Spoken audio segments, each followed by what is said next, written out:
ಈ ಕೆಳಗಿನವುಗಳಲ್ಲಿ ಗುರು ನಾನಕ್ ರವರ ಜನ್ಮಸ್ಥಳ ಯಾವುದು? Option 1 Shahkot, option 2 Nankana Sahib, option 3 Fatehpur, option 4 Shakar. ಸರಿಯಾದ ಉತ್ತರ ಆಪ್ಷನ್ 2 ನಾನಕನ ಸಾಹಿಬ್. ಮೊಘಲರ ಸೆರೆಯಾಳಾಗಿ ಸೆರೆಮನೆಯಲ್ಲಿಯೇ ಏಪ್ರಿಲ್ 3, 1700ರಲ್ಲಿ ನಿಧನರಾದ ಆದಿಲ್ ಶಾಹಿ ದೊರೆ ಯಾರು? ಸರಿಯಾದ ಉತ್ತರ ಆಪ್ಷನ್ 2 ಸಿಕಂದರ್ ಆದಿಲ್ ಶಾ. ನಮಸ್ಕಾರ ಸ್ನೇಹಿತರೆ, ಈ ಒಂದು ವಿಡಿಯೋದಲ್ಲಿ KPSC ಅವರು ಈ ಹಿಂದೆ ನಡೆಸಿದ ಗ್ರೂಪ್ ಸಿ ಹುದ್ದೆಗಳ ನಾನ್ ಟೆಕ್ನಿಕಲ್ ಡಿಗ್ರಿ ಲೆವೆಲ್ ಪ್ರಶ್ನೆ ಪತ್ರಿಕೆಯ ಸಾಮಾನ್ಯ ಜ್ಞಾನದ ಕುರಿತಾದ ಪ್ರಮುಖ 50 ಪ್ರಶ್ನೋತ್ತರಗಳನ್ನು ನೋಡೋಣ. ಬನ್ನಿ ಸ್ನೇಹಿತರೆ, ವಿಡಿಯೋವನ್ನು ಆರಂಭಿಸೋಣ. ಮೊದಲನೇ ಪ್ರಶ್ನೆ, ಈ ಪೈಕಿ ಗ್ಯಾಗಿಂಗ್ ಕಾಯ್ದೆ ಎಂದು ಕರೆಸಿಕೊಂಡಿರುವ ಆಕ್ಟ್ ಯಾವುದು? ಈ ಪೈಕಿ ಗ್ಯಾಗಿಂಗ್ ಕಾಯ್ದೆ ಎಂದು ಕರೆಸಿಕೊಂಡಿರುವ ಆಕ್ಟ್ ಯಾವುದು? Option 1 regulating act 1773, option 2 pits India ಕಾಯ್ದೆ 1784, option 3 chartered act 1813, option 4 vernacular press act 1878. ಸ್ನೇಹಿತರೆ, ಸರಿಯಾದ ಉತ್ತರ ಆಪ್ಷನ್ 4 ವರ್ನಾಕ್ಯುಲರ್ ಪ್ರೆಸ್ ಆಕ್ಟ್ 1878. ಪ್ರಶ್ನೆ ಸಂಖ್ಯೆ 2, ಮಹತ್ವದ ದಿನಗಳು ಮತ್ತು ದಿನಾಂಕಗಳೊಂದಿಗೆ ಗುರುತಿಸಿ. ಮಾನವ ಹಕ್ಕುಗಳ ದಿನ ಡಿಸೆಂಬರ್ 10, ಸಂವಿಧಾನದ ದಿನ ನವೆಂಬರ್ 26, ರಾಷ್ಟ್ರೀಯ ಮತದಾರರ ದಿನ ಜನವರಿ 25, ಭಯೋತ್ಪಾದನಾ ವಿರೋಧಿ ದಿನ ಮೇ 21. ಸ್ನೇಹಿತರೆ, ಸರಿಯಾದ ಉತ್ತರ ಬಂದ್ಬಿಟ್ಟು ಆಪ್ಷನ್ 2. ಪ್ರಶ್ನೆ ಸಂಖ್ಯೆ 3, ಈ ಕೆಳಗಿನವುಗಳಲ್ಲಿ ಗುರು ನಾನಕ್ ರವರ ಜನ್ಮಸ್ಥಳ ಯಾವುದು? Option 1 Shahkot, option 2 Nankana Sahib, option 3 Fatehpur, option 4 Shakar. ಈ ಕೆಳಗಿನವುಗಳಲ್ಲಿ ಗುರು ನಾನಕ್ ರವರ ಜನ್ಮಸ್ಥಳ ಅಂತ ಕೇಳಿದ್ದಾರೆ. ಸರಿಯಾದ ಉತ್ತರ ಆಪ್ಷನ್ 2 ನಾನಕನ ಸಾಹಿಬ್. ಪ್ರಶ್ನೆ ಸಂಖ್ಯೆ 4, ಯಾವ ವೇದವು ಭಾಗಶಃ ಗದ್ಯ ಮತ್ತು ಭಾಗಶಃ ಪದ್ಯ ರೂಪದಲ್ಲಿದೆ? ಆಪ್ಷನ್ 1 ಋಗ್ವೇದ, ಆಪ್ಷನ್ 2 ಅಥರ್ವಣ ವೇದ, ಆಪ್ಷನ್ 3 ಯಜುರ್ವೇದ, ಆಪ್ಷನ್ 4 ಸಾಮವೇದ. ಸರಿಯಾದ ಉತ್ತರ ಸ್ನೇಹಿತರೆ ಆಪ್ಷನ್ 3 ಆಗುತ್ತೆ, ಯಜುರ್ವೇದ. ಪ್ರಶ್ನೆ ಸಂಖ್ಯೆ 5, ರಾಜಧಾನಿ ಮತ್ತು ಅವುಗಳ ದೇಶಗಳನ್ನು ಹೊಂದಿಸಿ ಬರೆಯಿರಿ. ಆಕ್ರಾವು ಘಾನಾ ದೇಶದ ರಾಜಧಾನಿ. ಡಕರ್ ಸೆನೆಗಲ್ ದೇಶದ ರಾಜಧಾನಿ. ಕ್ವಿಟೋ ಈಕ್ವೆಡಾರ್ ದೇಶದ ರಾಜಧಾನಿ. ರಬತ್ ಮೊರಾಕ್ಕೊ ದೇಶದ ರಾಜಧಾನಿ. ಪ್ರಶ್ನೆ ಸಂಖ್ಯೆ 6, ದೇಶಗಳು ಮತ್ತು ಅವುಗಳ ಹಳೆಯ ಹೆಸರುಗಳನ್ನು ಹೊಂದಿಸಿ ಬರೆಯಿರಿ. Zimbabwe, Taiwan, Ethiopia, Cambodia. ಈ ದೇಶಗಳ ಹಳೆಯ ಹೆಸರನ್ನು ಕೊಟ್ಟಿದ್ದಾರೆ. ಸರಿಯಾದ ಹೊಂದಾಣಿಕೆ. ಸ್ನೇಹಿತರೆ, ಇದರ ಸರಿಯಾದ ಉತ್ತರ ಬಂದ್ಬಿಟ್ಟು ಆಪ್ಷನ್ 2. ಆಪ್ಷನ್ 2 ಸರಿಯಾದ ಉತ್ತರ. ಜಿಂಬಾಬ್ವೆ ಸದರ್ನ್ ರೊಡೀಸಿಯಾ ಅಂತ ಹಳೆಯ ಹೆಸರು. ಹಾಗೆ ತೈವಾನ್ ಫಾರ್ಮೋಸಾ, ಇಥಿಯೋಪಿಯಾ ಅಬಿಸಿನಿಯಾ, ಕಾಂಬೋಡಿಯಾ ದೇಶದ ಹಳೆಯ ಹೆಸರು ಕಂಪೂಚಿಯಾ. ಈ ಹುದ್ದೆಗಳನ್ನು ಅಲಂಕರಿಸಿದ ಮೊದಲ ಭಾರತೀಯ ಮಹಿಳೆಯರು ಅಂತ ಕ್ವಶನ್ ಕೇಳಿದ್ದಾರೆ. ಮೊದಲ ರಾಯಭಾರಿ ಡಿ ಸಿ.ಬಿ. ಮುತ್ತಮ್ಮ. ಮೊದಲ ಮುಖ್ಯಮಂತ್ರಿ ಸುಚೇತಾ ಕೃಪಲಾನಿ. ಮೊದಲ ರಾಜ್ಯಪಾಲರು ಸರೋಜಿನಿ ನಾಯ್ಡು. ಹಾಗೆಯೇ ಸರ್ವೋಚ್ಚ ನ್ಯಾಯಾಲಯದ ಮೊದಲ ನ್ಯಾಯಾಧೀಶರು ಫಾತಿಮಾ ಬೀವಿ. ಸ್ನೇಹಿತರೆ, ಸರಿಯಾದ ಉತ್ತರ ಆಪ್ಷನ್ 2. ಪ್ರಶ್ನೆ ಸಂಖ್ಯೆ 8, ಮಹಿಳಾ ಸಾಧಕರು ಹಾಗೂ ಅವರ ಸಾಧನೆಗಳನ್ನು ಹೊಂದಿಸಿ ಬರೆಯಿರಿ ಅಂತ ಕೊಟ್ಟಿದ್ದಾರೆ.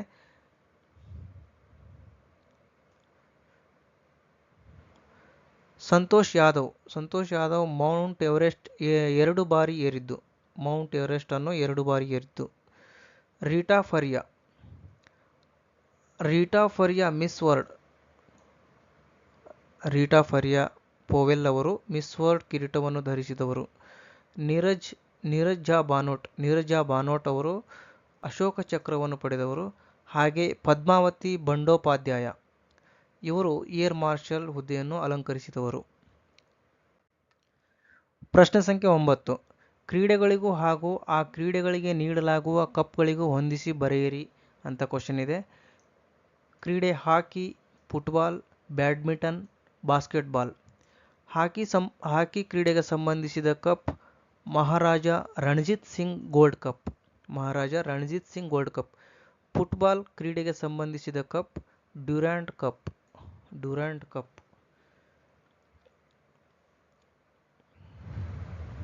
ಬ್ಯಾಡ್ಮಿಂಟನ್ಗೆ ಸಂಬಂಧಿಸಿದ ಕಪ್ ಅಗರ್ವಾಲ್ ಕಪ್ ಬ್ಯಾಡ್ಮಿಂಟನ್ ಕ್ರೀಡೆಗೆ ಸಂಬಂಧಿಸಿದೆ. ಬ್ಯಾಸ್ಕೆಟ್ಬಾಲ್ ಕ್ರೀಡೆಗೆ ಸಂಬಂಧಿಸಿದ cup option B Bengaluru blouse challenge cup. ಪ್ರಶ್ನೆ ಸಂಖ್ಯೆ 10. ವ್ಯೋಮ ಕಾರ್ಯ ಯೋಜನೆಯ ಸ್ವರೂಪ ಅಥವಾ ಧ್ಯೇಯಗಳನ್ನು ಗುರುತಿಸಿ. ಮೆಗಾಟ್ರಾಪಿಕ್ಸ್, ಜುಗ್ನು, ಸರಲ್, ಕೇರ್. ಸರಿಯಾದ ಉತ್ತರ ಬಂದ್ಬಿಟ್ಟು ಆಪ್ಷನ್ 1.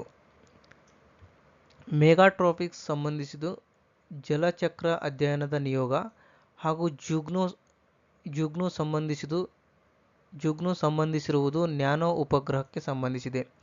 ಹಾಗೆ ಸರಲ್ ಸಂಬಂಧಿಸಿರುವುದು ಸಾಗರ ವಿಜ್ಞಾನದ ಅಧ್ಯಯನದಿಂದ ಎತ್ತರ ಅಳೆಯುವ ಸಾಧನ. ಕೇರ್ ಸಂಬಂಧಿಸಿರುವುದು ಆಪ್ಷನ್ ಬಿ ಉಪಗ್ರಹ. ಕೇರ್ ಸಂಬಂಧಿಸಿರುವುದು ಉಪಕಕ್ಷೆ ಹಾರಾಟ LVM-3 ಉಡ್ಡಯನ ವಾಹನದ್ದು. ಪ್ರಶ್ನೆ ಸಂಖ್ಯೆ 11. ಪ್ರಶಸ್ತಿ ಮತ್ತು ವಿಜೇತರನ್ನು ಹೊಂದಿಸಿ ಬರೆಯಿರಿ. ವಿ ಶಾಂತಾರಾಮ್ ಜೀವಮಾನ ಸಾಧನೆ ಪ್ರಶಸ್ತಿ.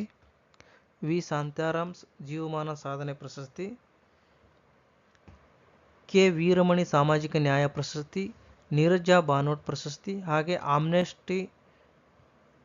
Amnesty international human rights award. ಸ್ನೇಹಿತರೆ, ಸರಿಯಾದ ಉತ್ತರ ಬಂದ್ಬಿಟ್ಟು ಆಪ್ಷನ್ 1 ಆಗುತ್ತೆ. ನೋಡಿ, ವಿ ಶಾಂತಾರಾಮ್ ಜೀವಮಾನ ಸಾಧನೆ ಪ್ರಶಸ್ತಿ ಸಂಬಂಧಿಸಿರುವುದು ನರೇಶ್ ಬೀಡಿ.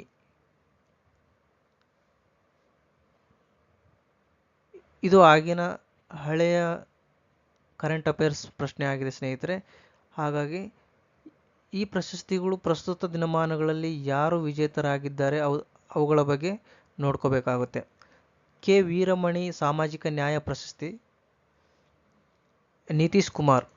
ನೀರಜ್ ಝಾ ಬಾನೋಟ್ ಪ್ರಶಸ್ತಿ ವಿಜೇತರು ಸುಭಾಷಿಣಿ ವಸಂತ್. ಹಾಗೆ Amnesty international human rights award ಪಡೆದವರು ಹೆನ್ರಿ ಟಿಫಾಗ್ನೆ. ಮೊಘಲರ ಸೆರೆಯಾಳಾಗಿ ಸೆರೆಮನೆಯಲ್ಲಿಯೇ ಏಪ್ರಿಲ್ 3, 1700ರಲ್ಲಿ ನಿಧನರಾದ ಆದಿಲ್ ಶಾಹಿ ದೊರೆ ಯಾರು? ಮೊಘಲರ ಸೆರೆಯಾಳಾಗಿ ಸೆರೆಮನೆಯಲ್ಲಿಯೇ ಏಪ್ರಿಲ್ 3, 1700ರಲ್ಲಿ ನಿಧನರಾದ ಆದಿಲ್ ಶಾಹಿ ದೊರೆ ಯಾರು ಅಂತ ಕೇಳಿದರೆ ಸರಿಯಾದ ಉತ್ತರ ಆಪ್ಷನ್ 2 ಸಿಕಂದರ್ ಆದಿಲ್ ಶಾ. ಪ್ರಶ್ನೆ ಸಂಖ್ಯೆ 13. ಕಲಾದಾನ್ ಬಹುಮಾರ್ಗಿ ಸಾಗಣೆ ಯೋಜನೆಯು ಇವುಗಳೊಂದಿಗೆ ಸಂಪರ್ಕ ಕಲ್ಪಿಸುತ್ತದೆ. ಕಾಲಾದಾನ್ ಬಹುಮಾರ್ಗಿ ಸಾಗಣೆ ಯೋಜನೆಯು ಇವುಗಳೊಂದಿಗೆ ಸಂಪರ್ಕ ಕಲ್ಪಿಸುತ್ತದೆ. ಆಪ್ಷನ್ ಎ ಬಾಂಗ್ಲಾದೇಶದೊಂದಿಗೆ ತ್ರಿಪುರಾ. ಆಪ್ಷನ್ 1 ಬಾಂಗ್ಲಾದೇಶದೊಂದಿಗೆ ತ್ರಿಪುರಾ. ಆಪ್ಷನ್ 2 ಮಯನ್ಮಾರ್ನೊಂದಿಗೆ ಮಣಿಪುರ. ಆಪ್ಷನ್ 3 ಬಾಂಗ್ಲಾದೇಶದೊಂದಿಗೆ ಅಸ್ಸಾಂ. ಮಯನ್ಮಾರ್ನೊಂದಿಗೆ ಮಿಜೋರಾಂ. ಸರಿಯಾದ ಉತ್ತರ ಆಪ್ಷನ್ 4 ಮಯನ್ಮಾರ್ನೊಂದಿಗೆ ಮಿಜೋರಾಂ. ಪ್ರಶ್ನೆ ಸಂಖ್ಯೆ 14. ತೆರಿಗೆ ವಿಧಿಸುವಿಕೆಯ ದರದ ಇಳಿಕೆಯ ಆರ್ಥಿಕ ಚಟುವಟಿಕೆಗಳನ್ನು ವೃದ್ಧಿಗೊಳಿಸುವುದು ಎಂಬ ವಾದವು ಈ ಕೆಳಗಿನ ಆವರಣಗಳ ಮೇಲೆ ಸ್ಥಿರವಾಗಿರುತ್ತದೆ.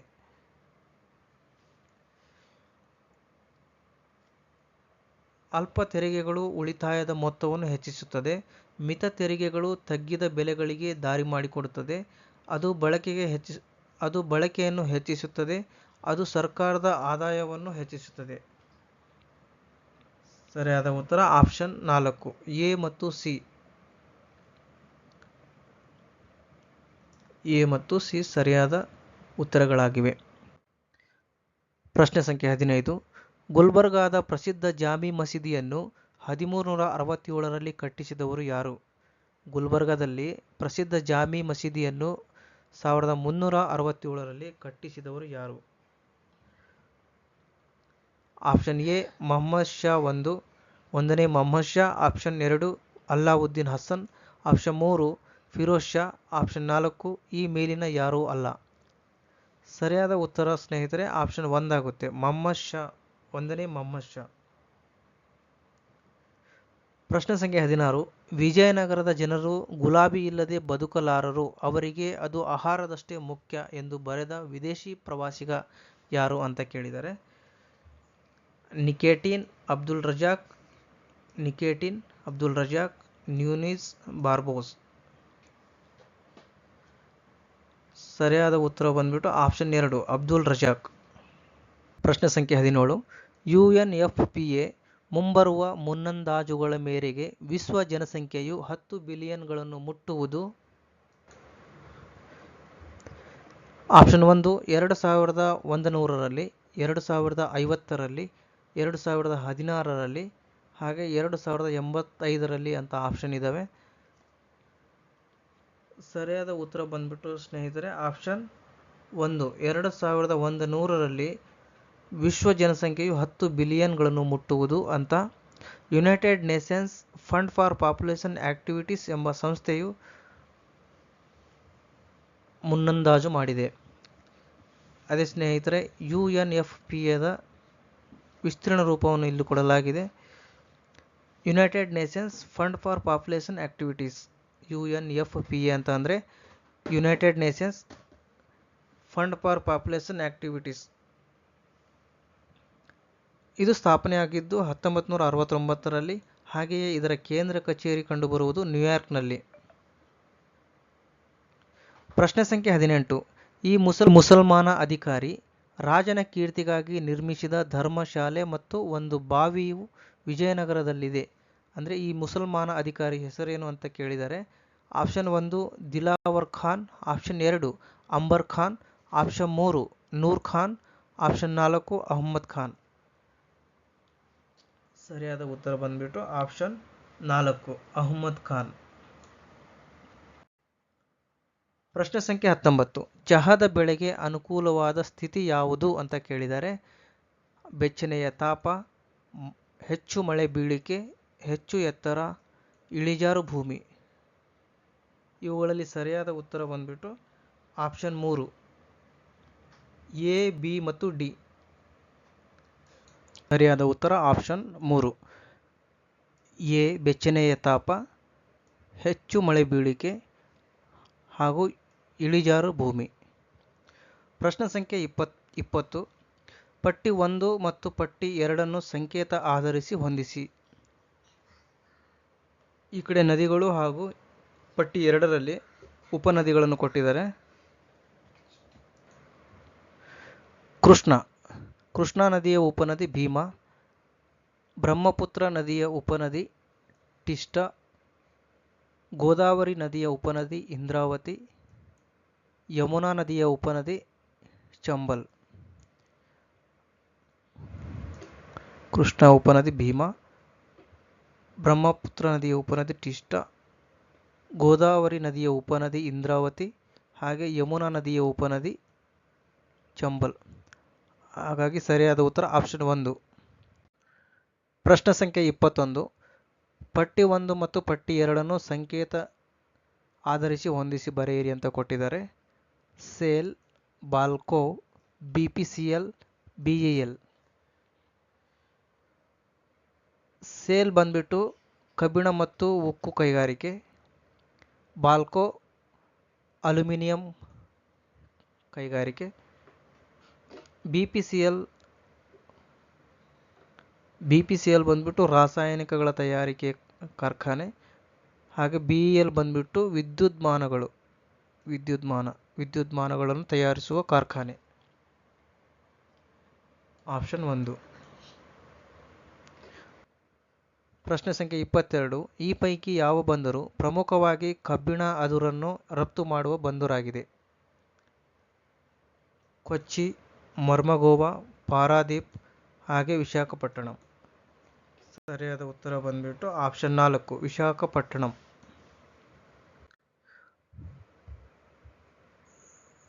ಸೇಲ್ SAIL ಸೇಲ್ ವಿಸ್ತೃತ ರೂಪ steel authority of India limited. ಇದು ಸ್ಥಾಪನೆಯಾಗಿದ್ದು 19 ಜನವರಿ 1954ರಂದು. BALCO Bharat aluminium company limited. ಇದು ಸ್ಥಾಪನೆಯಾಗಿದ್ದು 1965ರಲ್ಲಿ. Bharat aluminium company limited BALCO. BPCL Bharat petroleum corporation limited. ಇದು ಸ್ಥಾಪನೆಯಾಗಿದ್ದು 1976. BEL ಭಾರತ್ ಎಲೆಕ್ಟ್ರಾನಿಕ್ಸ್ ಲಿಮಿಟೆಡ್ 1954ರಲ್ಲಿ ಸ್ಥಾಪನೆಯಾಗಿದೆ. ಪ್ರಶ್ನೆ ಸಂಖ್ಯೆ 23. ಈ ಕೆಳಗಿನವುಗಳಲ್ಲಿ ಸುದೀರ್ಘ ಕಡಲ್ತೀರ ಇರುವ ರಾಜ್ಯ? Option 1 Gujarat, option 2 Karnataka, option 3 Maharashtra, option 4 Tamil Nadu. ಸರಿಯಾದ ಉತ್ತರ ಬಂದ್ಬಿಟ್ಟು ಆಪ್ಷನ್ 1 ಗುಜರಾತ್ ರಾಜ್ಯವು ಸುದೀರ್ಘ ಅಂದರೆ ಅತಿ ಹೆಚ್ಚು ಕಡಲು ತೀರವನ್ನು ಹೊಂದಿದ ರಾಜ್ಯವಾಗಿದೆ. ಪ್ರಶ್ನೆ ಸಂಖ್ಯೆ 24. ಭಾರತದಲ್ಲಿ ಮೊದಲ ಕಬ್ಬಿಣ ಮತ್ತು ಉಕ್ಕು ಕೈಗಾರಿಕೆಯು ಸ್ಥಾಪಿತವಾಗಿರುವುದು? ಟಿಸ್ಕೋ ಜೆಮ್ಶೆಡ್ಪುರ್, ಇಸ್ಕೋ IISCO ಬರ್ನ್ಪುರ, ಬೆಂಗಾಲ್ ಕಬ್ಬಿಣ ಮತ್ತು ಉಕ್ಕು ಕುಲ್ಟಿ, ಮೈಸೂರು ಸ್ಟೀಲ್ ವರ್ಕ್ ಭದ್ರಾವತಿ. ಭಾರತದಲ್ಲಿ ಮೊದಲ ಕಬ್ಬಿಣ ಮತ್ತು ಉಕ್ಕು ಕೈಗಾರಿಕೆ ಸ್ಥಾಪನೆಯಾಗಿರುವುದು ಯಾವುದು ಅಂತ ಕೇಳಿದರೆ ಸರಿಯಾದ ಉತ್ತರ ಬಂದ್ಬಿಟ್ಟು TISCO Jamshedpur. Tata iron and steel company organisation. ಪ್ರಶ್ನೆ ಸಂಖ್ಯೆ 25. ಅಂತಾರಾಷ್ಟ್ರೀಯ ಹಣಕಾಸು ನಿಧಿ IMFಗೆ ಸಂಬಂಧಿಸಿದಂತೆ ಈ ಕೆಳಗಿನವುಗಳಲ್ಲಿ ಯಾವ ಹೇಳಿಕೆಗಳು ಸರಿಯಲ್ಲ? ಭಾರತವು IMFನ ಸಂಸ್ಥಾಪಕ ಸದಸ್ಯ. IMF ಭಾರತದ ಸ್ಥಾನಮಾನವನ್ನು ಪರಿಚ್ಛೇದ 4ರ ಪ್ರಕಾರ ನಿಯಮಿತವಾಗಿ ಪುನರ್ ಪರಿಶೀಲನೆ ಮಾಡುತ್ತದೆ. IMFದಲ್ಲಿ ಭಾರತದ ಪಾಲು 2ಕ್ಕಿಂತ ಹೆಚ್ಚು. ಹಣಕಾಸಿನ ಮಂತ್ರಿಯು IMFನ ಪದನಿಮಿತ್ತ ರಾಜ್ಯಪಾಲರಾಗಿದ್ದಾರೆ. ಕೆಳಗಿನ ಸಂಕೇತಗಳ ಸಹಾಯದಿಂದ ಸರಿಯಾದ ಉತ್ತರಗಳನ್ನು ಆರಿಸಿ ಅಂತ ಕೊಟ್ಟಿದ್ದಾರೆ. ಸ್ನೇಹಿತರೆ, ಸರಿಯಾದ ಉತ್ತರ ಬಂದ್ಬಿಟ್ಟು ಆಪ್ಷನ್ 2 ಸಿ ಮಾತ್ರ. ಇದು ಸರಿಯಲ್ಲ ಅಂತ ಕೊಟ್ಟಿದ್ದಾರೆ ನೋಡಿ ಸ್ನೇಹಿತರೆ, ಇದನ್ನು ನೋಡಬೇಕು ಮುಖ್ಯವಾಗಿ. ಅಂತಾರಾಷ್ಟ್ರೀಯ ಹಣಕಾಸು ನಿಧಿಗೆ IMFಗೆ ಸಂಬಂಧಿಸಿದಂತೆ ಈ ಕೆಳಗಿನವುಗಳಲ್ಲಿ ಯಾವ ಹೇಳಿಕೆ ಸರಿಯಲ್ಲ ಅಂದರೆ ಆಪ್ಷನ್ ಸಿ ಸರಿಯಾದ ಹೇಳಿಕೆಯಲ್ಲ. ಪ್ರಶ್ನೆ ಸಂಖ್ಯೆ 26. ಕೆಳಕಂಡ ಯಾವ ಮೂಲವಸ್ತು ಅತ್ಯಧಿಕವಾಗಿ electronegative? Option 1 fluorine, option 2 chlorine, bromine, iodine. ಸರಿಯಾದ ಉತ್ತರ ಆಪ್ಷನ್ 1 ಫ್ಲೋರಿನ್. ಪ್ರಶ್ನೆ ಸಂಖ್ಯೆ 27. ಕೆಳಕಂಡ ಯಾವ ಇಂಗಾಲವು ಸ್ಫಟಿಕ ರೂಪದಲ್ಲಿರುತ್ತದೆ? ಆಪ್ಷನ್ 1 ಗ್ರಾಫೈಟ್, ಆಪ್ಷನ್ 2 ಕಲ್ಲಿದ್ದಲು, ಆಪ್ಷನ್ 3 ಇಂಗಾಲದ ಕಪ್ಪು, ಆಪ್ಷನ್ 3 ಇದ್ದಿಲು. ಸರಿಯಾದ ಉತ್ತರ ಆಪ್ಷನ್ 1 ಗ್ರಾಫೈಟ್. ಪ್ರಶ್ನೆ ಸಂಖ್ಯೆ 28. ನೀರಿನ ಕುದಿಯುವ ಬಿಂದು ಅತಿ ಹೆಚ್ಚು ಅಂದರೆ 100 ಡಿಗ್ರಿ ಸೆಲ್ಸಿಯಸ್ ಯಾಕೆಂದರೆ ನೀರಿನ ಅಣುಗಳನ್ನು ಹಿಡಿದಿರುವುದು? ಆಪ್ಷನ್ 1 ಜಲಜನಕದ ಬಂಧ, ವ್ಯಾಂಡರ್ ವಾಲ್ನ ಆಕರ್ಷಣೆಯ ಶಕ್ತಿ, ಆಪ್ಷನ್ 3 ಎಲೆಕ್ಟ್ರೋಸ್ಟಾಟಿಕ್ ಆಕರ್ಷಣೆಯ ಶಕ್ತಿ, ಆಪ್ಷನ್ 4 ಈ ಯಾವುದೂ ಅಲ್ಲ. ಸರಿಯಾದ ಉತ್ತರ ಬಂದ್ಬಿಟ್ಟು ಆಪ್ಷನ್ 1 ಜಲಜನಕ ಬಂಧ. ಪ್ರಶ್ನೆ ಸಂಖ್ಯೆ 23. ಕಲಾಯ್ಡ್ ದ್ರಾವಣದಲ್ಲಿರುವ ಕಲಾಯ್ಡ್ ಕಣಗಳ ಜಿಗ್ಜಾಗ್ ಚಲನೆಯನ್ನು ಏನೆಂದು ಕರೆಯುವರು? ಆಪ್ಷನ್ 1 ಬ್ರೌನಿಯನ್ ಚಲನೆ, ಆಪ್ಷನ್ 2 ಟಿಂಡಾಲ್ ಪರಿಣಾಮ, ಆಪ್ಷನ್ 3 ಹೆಪ್ಪುಗಟ್ಟುವಿಕೆ, ಆಪ್ಷನ್ 4 ಈ ಯಾವುದೂ ಅಲ್ಲ. ಸರಿಯಾದ ಉತ್ತರ ಆಪ್ಷನ್ 1 ಬ್ರೌನಿಯನ್ ಚಲನೆ. ಪ್ರಶ್ನೆ ಸಂಖ್ಯೆ 30. ಈ ಕೆಳಗಿನವುಗಳಲ್ಲಿ ಕೃತಕ ರೇಷ್ಮೆ ಎಂದು ಹೇಳಲಾಗುವ ಸಂಶ್ಲೇಷಿತ ನೂಲು ಯಾವುದು? ಸಂಶ್ಲೇಷಿತ ನೂಲು ಯಾವುದು? ಸರಿಯಾದ ಉತ್ತರ ಆಪ್ಷನ್ 2 ರೇಯಾನ್. ಪ್ರಶ್ನೆ ಸಂಖ್ಯೆ 31. ಫೋಟೋಗ್ರಫಿಯಲ್ಲಿ ಪಿಕ್ಚರ್ ಆಗಿ ಬಳಕೆ ಆಗುವ ರಾಸಾಯನಿಕ. Option 1 sodium sulphite, option 2 borax, option 3 sodium thiosulphide, option 4 ammonium sulphide. ಸರಿಯಾದ ಉತ್ತರ ಆಪ್ಷನ್ 3 ಸೋಡಿಯಂ ಥಿಯೋಸಲ್ಫೈಡ್. ಪ್ರಶ್ನೆ ಸಂಖ್ಯೆ 32. ಕೃತಕ ಮಳೆಯು ಉತ್ಪಾದಿಸಲು ಬಳಕೆಯಾಗುವ ರಾಸಾಯನಿಕ ಯಾವುದು? ಆಪ್ಷನ್ 1 ಮರಳು, option 2 copper oxide, option 3 silver chloride, option 4 silver nitrate. ಸರಿಯಾದ ಉತ್ತರ ಸ್ನೇಹಿತರೆ ಆಪ್ಷನ್ 3 ಸಿಲ್ವರ್ ಕ್ಲೋರೈಡ್. ಪ್ರಶ್ನೆ ಸಂಖ್ಯೆ 33. ಆಸ್ಪರಿನ್ ಔಷಧದ ರಾಸಾಯನಿಕ ಹೆಸರು. ಆಪ್ಷನ್ 1 ಅಸಿಟೈಲ್ ಸ್ಯಾಲಿಸಿಲಿಕ್ ಆಮ್ಲ, option 2 ethyl salicylate, option 3 methyl salicylate, option 4 sodium salicylate. ಸರಿಯಾದ ಉತ್ತರ ಬಂದ್ಬಿಟ್ಟು ಅಸಿಟೈಲ್ ಸ್ಯಾಲಿಸಿಲಿಕ್ ಆಮ್ಲ. ಪ್ರಶ್ನೆ ಸಂಖ್ಯೆ 34. ಸಾಮಾನ್ಯವಾಗಿ ಬಳಕೆ ಮಾಡುವ ಅಗ್ಗದ ಗಾಜು ಎಂದರೆ ಸೋಡಾ ಗಾಜು. ಅದನ್ನು ಹಾಗೆ ಕರೆಯಲು ಕಾರಣ ಅದನ್ನು ಮೊದಲು ಬಳಸಿದ್ದು. ಆಪ್ಷನ್ 1 ಸೋಡಾ ಬಾಟಲಿ ತಯಾರಿಕೆಗೆ, ಆಪ್ಷನ್ 2 ಸೋಡಿಯಂ ಕಾರ್ಬೊನೇಟ್ ಸಂಗ್ರಹಕ್ಕೆ ಬಳಕೆ, ಆಪ್ಷನ್ 3 ಸೋಡಾದಿಂದ ತಯಾರಿಸಿದೆ, ಆಪ್ಷನ್ 4 ಸೋಡಾ ಲೈಮ್ನಿಂದ ತಯಾರಿಸಿದೆ. ಸರಿಯಾದ ಉತ್ತರ ಆಪ್ಷನ್ 3 ಸೋಡಾದಿಂದ ತಯಾರಿಸಿದೆ, ಸೋಡಿಯಂ ಕಾರ್ಬೊನೇಟ್. ಪ್ರಶ್ನೆ ಸಂಖ್ಯೆ 35. ಅತ್ಯಂತ ವ್ಯಾಪಕವಾಗಿ ವಾಣಿಜ್ಯವಾಗಿ ಬಳಕೆಯಾಗುವ ಥೋರಿಯಂ ಮೂಲ ಮೊನೊಜೆಟ್ ಮರಳಿನ ರೂಪದಲ್ಲಿ ಭಾರತದಲ್ಲಿ ಲಭ್ಯವಾಗುವುದು. ಆಪ್ಷನ್ 1 ಒರಿಸ್ಸಾದ ಕಡಲತೀರ, ಆಪ್ಷನ್ 2 ತ್ರಾವಂಕೋರ್ ಕಡಲತೀರ, ಆಪ್ಷನ್ 3 ಪಶ್ಚಿಮ ಬಂಗಾಳ ಕಡಲತೀರ, ಆಪ್ಷನ್ 4 ಗುಜರಾತ್ ಕಡಲತೀರ.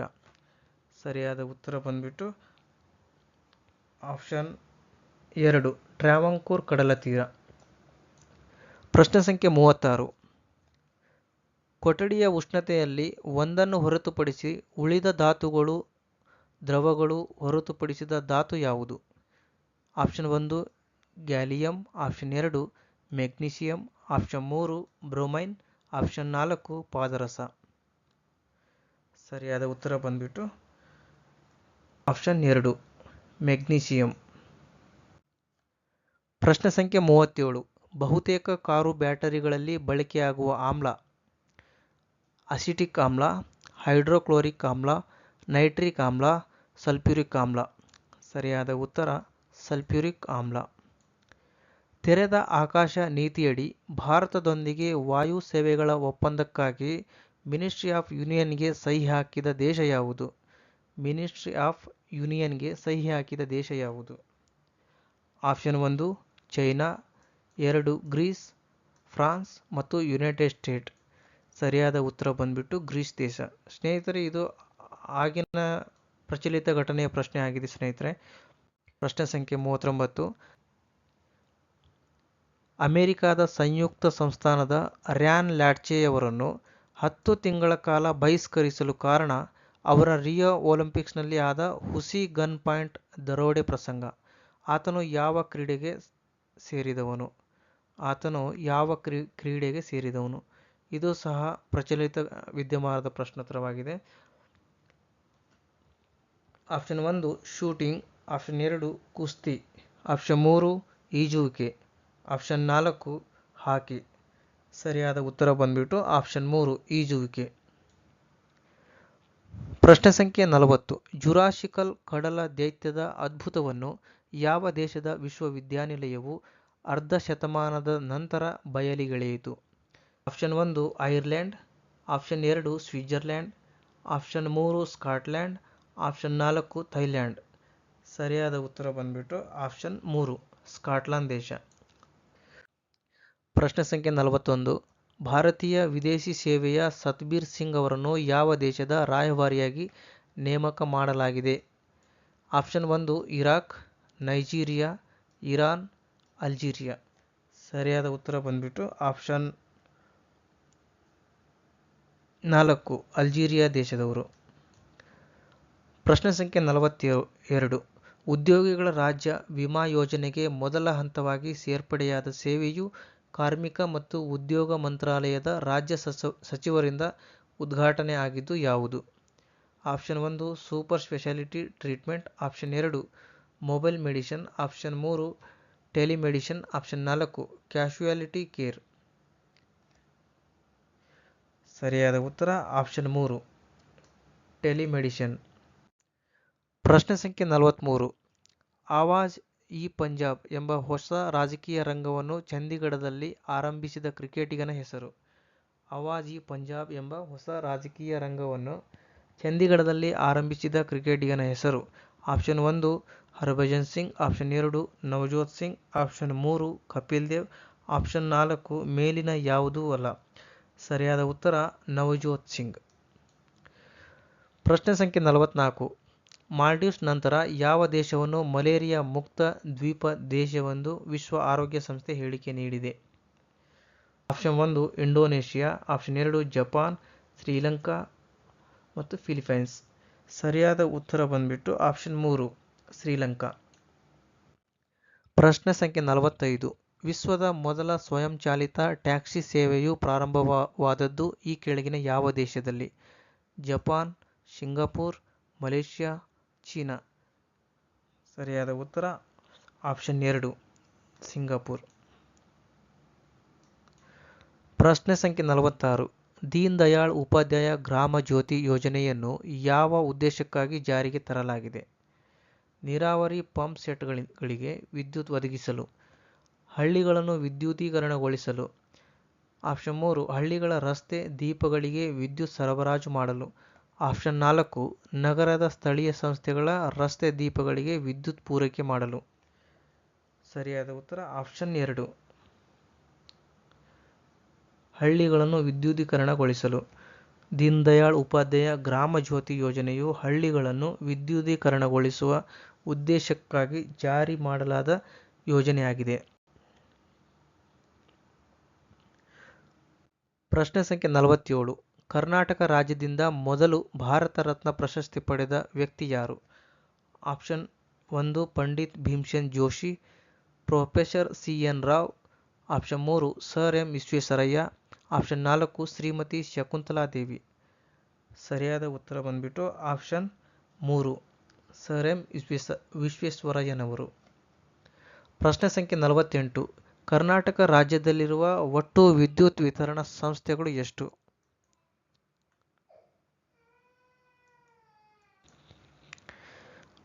ಪ್ರಶ್ನೆ ಸಂಖ್ಯೆ 48. ಕರ್ನಾಟಕ ರಾಜ್ಯದಲ್ಲಿರುವ ಒಟ್ಟು ವಿದ್ಯುತ್ ವಿತರಣಾ ಸಂಸ್ಥೆಗಳು ಎಷ್ಟು? Option 1 4, option 2 6, option 3 5, option 4 8. ಸರಿಯಾದ ಉತ್ತರ ಆಪ್ಷನ್ 2. ಕರ್ನಾಟಕ ರಾಜ್ಯದಲ್ಲಿ ಒಟ್ಟು 6 ವಿದ್ಯುತ್ ವಿತರಣಾ ಸಂಸ್ಥೆಗಳಿವೆ. ಪ್ರಶ್ನೆ ಸಂಖ್ಯೆ 49.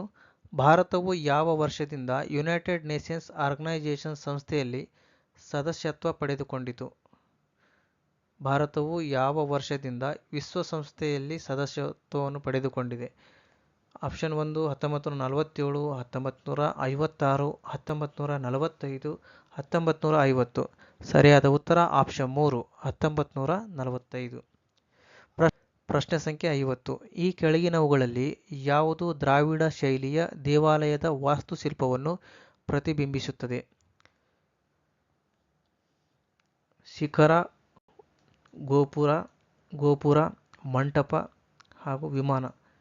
ಸರಿಯಾದ ಉತ್ತರ ವಿಮಾನ.